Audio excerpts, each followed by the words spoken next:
ओम शांति। 19 अक्टूबर 2022। बाबा ने महावाक्य में हम बच्चों को जो शिक्षाएं दी उनका मनन करेंगे। बाबा बोले, मीठे बच्चे, बाप आए हैं तुम्हें सब घुटकों से छुड़ाने। तुम अभी इस शोक वाटिका से अशोक वाटिका में चलते हो, इस विषय वेतरणी नदी से पार जाते हो। बाबा कहते, मीठे बच्चे, बाप आए हैं तुम्हें सब घुटकों से छुड़ाने। तुम अभी इस शोक वाटिका से अशोक वाटिका में चलते हो, इस विषय वेतरणी नदी से पार जाते हो। अर्थात स्वयं भगवान निराकार परमात्मा हम बच्चों को मुक्ति, जीवन मुक्ति का वर्षा देने आते। बाबा ब्रह्मा तन का आधार लेकर हम बच्चों को ब्राह्मण बनाते। तो बाबा अनेक घुटकों से, अर्थात जो हम अनेक जालों में फंसे हैं, संबंधों का जाल, सुख सुविधा के साधनों का जाल, कर्म के बंधनों का जाल, तो ऐसे सब जालों से मुक्त कराकर बाबा कहते, मैं तुम्हें घुटकों से छुड़ाता हूं। मैं राम निराकार तुम बच्चों को रावण की शोक वाटिका से मुक्त कर अशोक वाटिका में ले जाता हूं। खिवैया हूं तो तुम बच्चों को विषय वेतरणी नदी पार कराकर क्षीर सागर में ले जाता हूं। तो ऐसे बाप को कितना याद करना चाहिए। इसीलिए बाबा कहते, रावण के राज्य में गुटखा खाकर मरना होता है। एक कहानी है सत्यवान और सावित्री की। बाबा कहते, सत्यवान को काल खा गया तो सावित्री सत्यवान की आत्मा को वापस ले आई। अब वास्तव में ऐसी कोई बात नहीं है, बाकी आधा कल्प काल खाता है, अंत में घुटका आता है ना। रावण जिसको वर्ष वर्ष जलाते रहते हैं, वह बाबा कहते सबसे बड़ा दुश्मन है। यह नहीं जानते। बाप कहते हैं, मैं आया हूं तुमको शोक वाटिका से निकाल अशोक वाटिका में ले जाने, जहां गुटखा खाना नहीं होता है, गुटके का नाम निशान नहीं होता। वहां तो अनेक प्रकार के गुटके हैं। माँ बाप पति बच्चों के गुटके खाते रहते हैं, पति विकारों में फंसाते रहते हैं। बाप आकर इन सब गुटकों से छुड़ाते हैं और नई दुनिया में ले जाते हैं। अभी आत्मा के पंख टूट गए हैं, आत्मा उड़ नहीं सकती। तो बाबा कहते हैं, याद की यात्रा नहीं कर सकते। बरोबर यह बुद्धि की यात्रा है, लिखा है ना, मन मना भाव। बाबा कहते, पर अर्थ नहीं समझते हैं। ऐसे ही कहते हैं, राम ने बंदरों की सेना ली और बंदरों ने पुल बनाई। बंदर पुल कैसे बनाएंगे? यह तुम्हारी याद के यात्रा की पुल बन रही है, जिस पुल से तुम विषय वेतरणी नदी पार हो जाते हो। बाप इस नदी में तैरना सिखलाते हैं। बाप खिवैया है ना, विषय वेतरणी नदी से पार कराए शिवालय में ले जाते हैं। कहते हैं, अमृत छोड़ विष काहे को खाए। तो ज्ञान को अमृत कहा जाता है। ज्ञान से ही बाबा कहते सद्गति होती है। प्रश्न किया बाबा ने, याद में बैठते समय किस बात का विघ्न नहीं पड़ता और किस बात का विघ्न पड़ता है?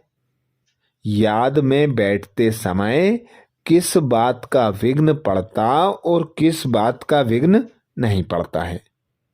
उत्तर में बाबा समझाते, याद में बैठते समय किसी भी आवाज या शोरगुल का विघ्न नहीं पड़ता है, वह ज्ञान में पड़ता है। लेकिन याद में माया का विघ्न पड़ता है।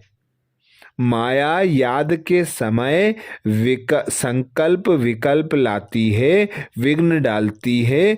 इसलिए बाबा कहते हैं, बच्चे सावधान रहो, माया का घूसा मत खाओ।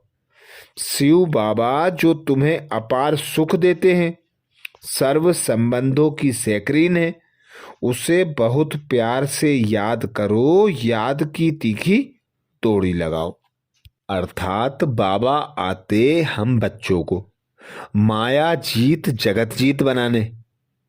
तो बाबा कहते, तुम बच्चे जब याद में बैठते हो तो आवाज का विघ्न नहीं होता है। याद में माया विघ्न डालती है, संकल्प विकल्प लाती है, अनेक जगह मन बुद्धि को भटका देती है, तो याद की यात्रा कठिन हो जाती है। बाबा कहते, याद में है मेहनत, ज्ञान में मेहनत नहीं है, पर ज्ञान में शोर विघ्न डालता है। तो बाबा कहते, अभी तुम बच्चों की युद्ध है माया से। माया नाक में घूसा लगाए गिरा देती है, फिर खड़े होते हैं, फिर माया घूसा लगाकर गिरा देती है। तो बाबा कहते हैं, यह माया काम क्रोध के घूसे मारती है, इससे तुम्हें बहुत बहुत सावधान रहना है। तो सदा एक बाप की याद की लगन में मगन रहने का अभ्यास बढ़ाना है। बाबा कहते, धीरे धीरे अवस्था पक्की हो जाएगी, याद की यात्रा तेज हो जाएगी, तो माया के विघ्न कम हो जाएंगे। गीत सुनाया बाबा ने, रात के राही रुक मत जाना, सुबह की मंजिल दूर नहीं। अर्थात बाबा आकर हम बच्चों को धीरज दिलाते कि बच्चे, सुख के दिन आए के आए, तुम बच्चों को थकना नहीं है, सर्विस करनी है, याद की यात्रा पर रहना है, ज्ञान अमृत पीते रहना है। ऐसी पक्की अवस्था बन जाएगी। बाबा कहते, तुम बच्चे ही पुरुषार्थ के आधार पर समय को नजदीक लाने वाले हो। तो रुकना नहीं है, थकना नहीं है। एक बाप जिससे सर्व शक्तियां प्राप्त होती हैं, उसकी याद में रहना है, क्योंकि शिव बाबा है सर्व संबंधों की सेक्रीन। यह मनुष्य मात्र सब आसुरी मत पर दुखी देते हैं, और बाबा कहते, मैं सबसे जास्ती सुख देता हूं, मैं दाता हूं।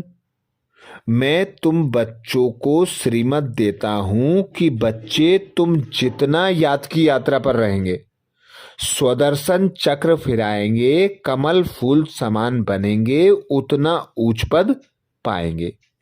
तो बाबा जो अलंकारों से हम बच्चों को सजाते, बाबा कहते, इन अलंकारों का अर्थ कोई समझा ना सके। अलंकार, तुम अभी संगम पर ब्राह्मण बनते हो तो ब्राह्मणों को धारण कराते हैं, निशानी विष्णु को दे दी है, तीसरा नेत्र भी देवताओं को दे दिया है। वास्तव में तीसरा नेत्र भी तुमको मिलता है, तुम बच्चे ही त्रिकालदर्शी त्रिनेत्री स्वदर्शन चक्रधारी बनते हो।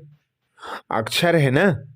बाबा कहते, इसका अर्थ भी इस समय तुम आत्माओं की बुद्धि में है।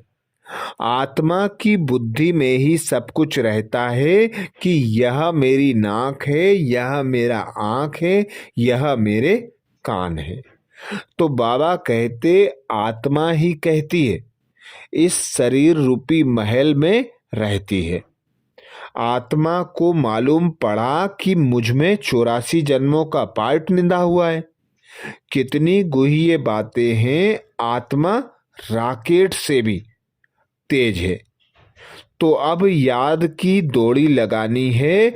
यात्रा जितनी जितनी बढ़ाएंगे, बाबा कहते, उतना उतना समय नजदीक आता जाएगा।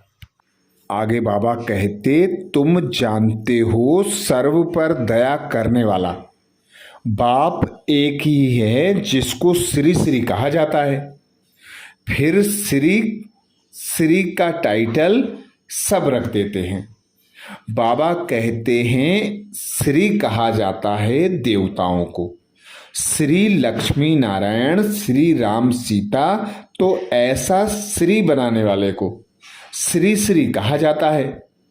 तुम बाप के सामने प्रतिज्ञा करते हो कि हम कभी विकार में नहीं जाएंगे। अगर प्रतिज्ञा कर फिर भूल की तो बाप का राइट हैंड धर्मराज भी बैठा है, धर्मराज माफ नहीं करेगा। बाबा भी गुप्त है, ज्ञान भी गुप्त है और मर्तबा भी गुप्त है। यह बातें बाबा कहते सिर्फ तुम बच्चे ही अभी जानते हो। तुमको श्रीमत देने वाला एक परम पिता परमात्मा है जो सबकी गति सदगति करने आता है। वही सर्व का सदगति दाता है, लिबरेटर है, खिवैया है। रावण की शोक वाटिका से निकाल अशोक वाटिका में ले जाने वाला है। तो ऐसे बाप को कितना प्यार से याद करना चाहिए। बाबा कहते जितना याद में रहोगे उतना नशा चढ़ेगा और बाप समान बन सकोगे, बाप के साथ जाने लायक बन सकोगे। बाप सुखदाता है, तुम बच्चों को भी सुखदाई बनना है। वरदान दिया बाबा ने। वरदान में बाबा कहते दृढ़ प्रतिज्ञा द्वारा अलबेलेपन के लूज स्क्रू को टाइट करने वाले, तीव्र पुरुषार्थी भाव। दृढ़ प्रतिज्ञा द्वारा अलबेलेपन के लूज स्क्रू को टाइट करने वाले, तीव्र पुरुषार्थी भाव। तीव्र पुरुषार्थ का आधार बाबा आज बताते अलबेलेपन के लूज स्क्रू को टाइट करो और जो भी प्रतिज्ञा करो दृढ़ करो। तो जितनी प्रतिज्ञा दृढ़ होगी उस प्रतिज्ञा में सदा स्मृति रहे कि अलबेलापन ना हो। अलबेलापन ही हम बच्चों की मन बुद्धि को भटका देता है। तो बाबा कहते प्रतिज्ञा के लूज होने का मूल कारण अलबेलापन है। जैसे कितनी भी बड़ी मशीनरी हो लेकिन एक छोटा सा लूज स्क्रू सारी मशीन को बेकार कर देता है, वैसे प्रतिज्ञा को पूरा करने के लिए प्लेन अच्छे बनाते हो, पुरुषार्थ भी करते हो, लेकिन पुरुषार्थ का प्लेन कमजोर करने का स्क्रू एक ही है अलबेलापन, जो अनेक रूपों के साथ आता है। आलस्य बनकर आता है, कभी हम बच्चों को व्यर्थ में डाल देता है। तो बाबा कहते इस अलबेलेपन लूज स्क्रू को टाइट कर दो, सदा अटेंशन रखो। ये वह नए नए रूप में आता है, इसी लूज स्क्रू को टाइट कर दो। मुझे बाप समान बनना है, इसी दृढ़ संकल्प से तीव्र पुरुषार्थ कर तीव्र पुरुषार्थी बन जाओगे। स्लोगन में बाबा कहते बेहद की वैराग्य वृत्ति ही समय की समीपता का फाउंडेशन है। बेहद की वैराग्य वृत्ति ही समय की समीपता का फाउंडेशन है।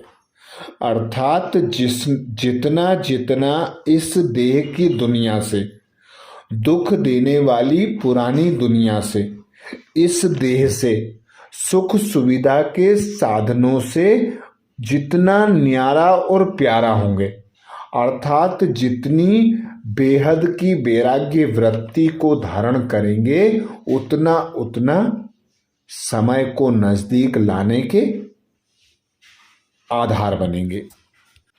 तो ये थे बाबा के महावाक्य। आज बाबा ने महावाक्य में मम्मा जी के अनमोल महावाक्य रखे। जिसमें मम्मा ने अटेंशन खिंचवाया कि आत्मा और परमात्मा अलग अलग है। आत्मा बिंदु स्वरूप है, वह निराकार पिता परमात्मा की संतान है। अच्छा, ओम शांति।